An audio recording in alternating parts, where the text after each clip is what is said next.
hned pánové dostanou slovo. Přivítejte je prosím potleskem.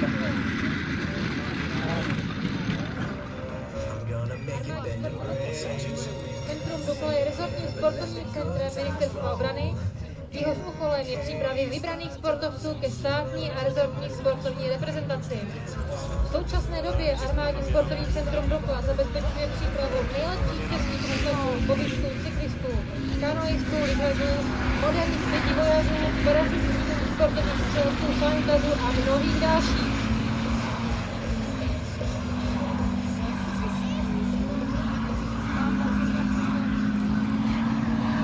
My jsme si samozřejmě připravili dotazy na naše hosty, na naše olympioniky, takže já se možná myslím, že bych mohl dát svou takovou přednost, ale aby se jako ty, že nás zeptat nějakou řeckou otázkou právě teď.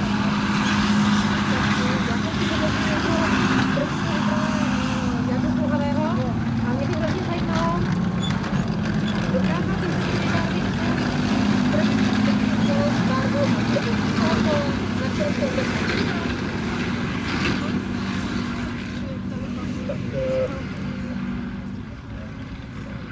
Barvu si asi neuvědomím, ale myslím si, že to byla nějaká bledě modrá, bylo to kolo BMI.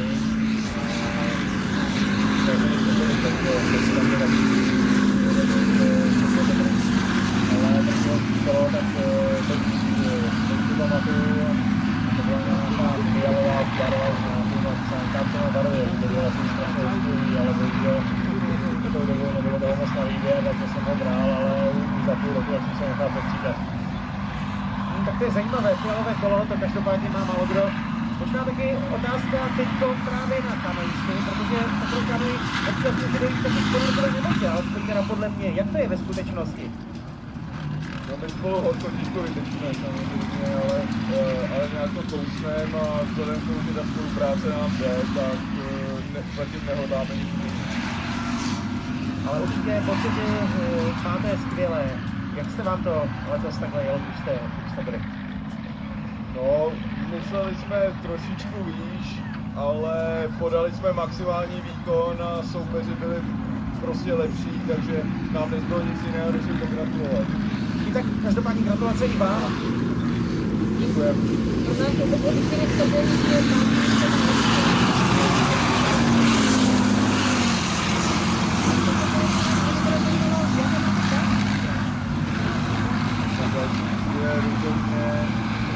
Olympiáda v Riu, kde nechceme získat bez medaile za žádnou cenu, takže naše páté místo bylo ohromnou motivací a doufáme, že tam už se zadaří a cítíme to a nejlepší by bylo samozřejmě, kdyby jsme dopadli jako Jarda.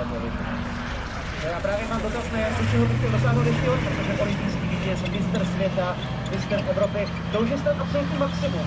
Existuje ještě něco, co byste si chtěl splnit z téhleté sportovní tradice, sportovní odvětví? Já si myslím, že na těch horských kolech tak je to všechno asi, co člověk může dosáhnout, takže teďka maximálně obhajovat a chci být ještě lepší, takže po té loňské sezóně, kde jsem vyhrál všechno, letos olympiádu, tak že ty další vítězství, tak mě letos chyběly, takže příští rok budu si zase vyhrávat. Když to takhle vezmete podle sebe, vzalo vám to hodně, ta cyklistika, ta horská kola, musel jste se tomu hodně podřídit, abyste se stal takhle slavným, takhle úspěšným? Samozřejmě, já si myslím, že každý profesionální sport tak je hodně těžký a člověk to musí dávat maximum.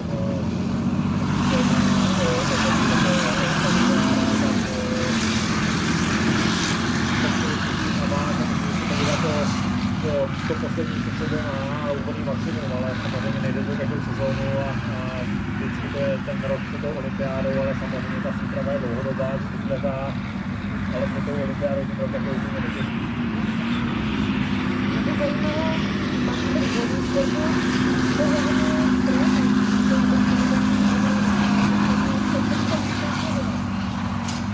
je hodně hodně pádujeme, jsme nahodě na tom dobře. Znamená, že nějaká podobnou techniku, ale všichni období dám přípravy, děžkujeme, chodíme do posilovny, teď nově začneme plavat, takže tam bude dobročí ten patří. Jak mám rozumět tomu, nově začneme plavat?